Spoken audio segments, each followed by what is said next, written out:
There's another question by one of the person on the WhatsApp. It's Assalamu alaikum wa rahmatullahi barakatuh, Dr. Zakir uncle. My name is Sabia Tabassum from Dhaka, Bangladesh. Question: how to become Allah's favorite Muslim?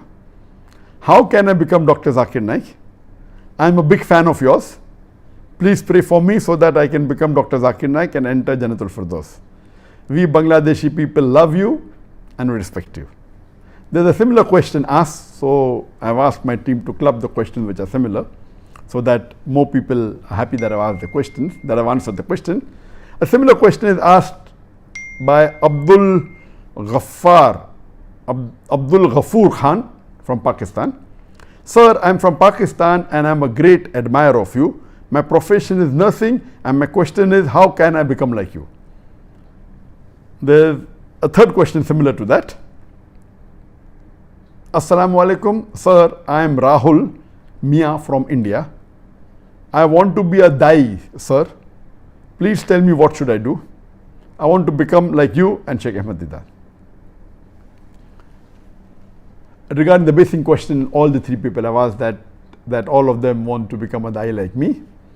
They want to enter Jannatul Firdaus.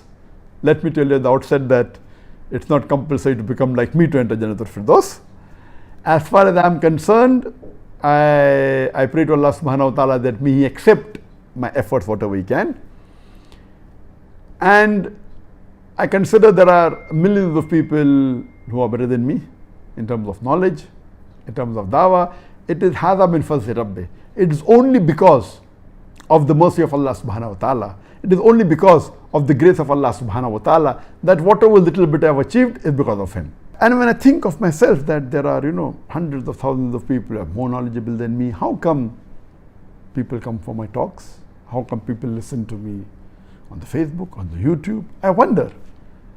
And then that reminds me, that it is three criteria which I always say is important. Number one is that Allah says in the Quran, in Surah Imran, chapter 3, verse number 160, that if Allah helps you, none can overcome you. If Allah forsakes you, who is there then who can help you? So let the believers put their trust in Allah. Number one is having faith and trust in Allah. Number two, Allah says in Surah Ankabut, chapter number 29, verse number 69, if you strive in the way of Allah subhanahu wa ta'ala, He will open up your pathways. Second is striving, struggling, hard work. Number three, Allah says in Surah Nahl, chapter 16, verse 43, and Surah Anbiya, chapter number 21, verse number 7, Fas'alu ahli zikri in kuntum la ta'lamun. If you don't know, ask the person who's an expert. The third is the technique. So number one is Allah's help. Second is striving and struggling and hard work. Number three is technique. As far as getting Allah's help, the more you have faith in Allah subhanahu wa ta'ala, the more you worship Him, the more you believe in Him, the more you have trust in Him, inshallah, He will help you. Imagine, I couldn't have dreamt in my wildest dream of speaking in front of 25 people. I could have dreamt of becoming the best surgeon in the world, the best doctor in the world, but in my wildest dream, I could not have dreamt of speaking in front of 25 people. Because, as many of you know, that I was a stammerer since childhood. When people used to ask me what is my name, I said my name is Zakir. So imagine what I cannot dream. When I started doing dawah, when I went on the stage, I realized that I did not stammer. Most of the people, when they go in front of public, they get cold feet. For me it was the opposite. When I speak one-to-one, I used to stammer, but in public, my stammering vanished.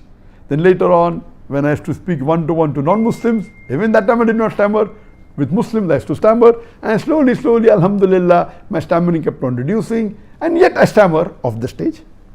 Allah helps me, alhamdulillah. And I'm sure most of the millions of people who are watching today, most of you may have been multiple times better than what I was when I started my dawah. Allah can make such a person who's a stammerer give lectures where large numbers are attending, so why can't you do that? I don't think so I've really done any great deed, neither have I sacrificed something. People tell me, oh, I'm a fool that I left my medical profession.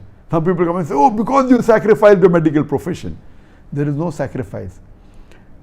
giving up a medical profession as compared to what Allah has given me in the field of Dawah, everything, people watching, the fame which was not the reason why we did it, the recognition, the heads of state meeting, me leaving the medical profession is not even the drop in the ocean, and Allah gave me the ocean. So the basic thing we realize is that we should sacrifice the things that you love for the sake of Allah. If you sacrifice for the sake of Allah, if you take one step in the way of Allah, Allah will take multiple times more close to you.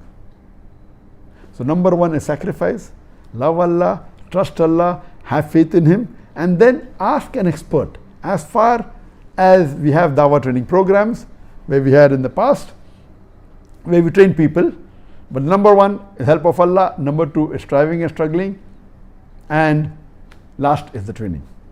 Training is not a must. I did not get training, it was Allah who helped me. That's the least important. And to go to Jannat al-Firdaus, follow the glorious Quran and follow the Sahih Hadith. As much as you implement of the glorious Quran, as much as you implement of the Sahih Hadith and the commandments of the Prophet and Allah, there are more chances that you will enter Jannah, inshallah, Jannat al-Firdaus.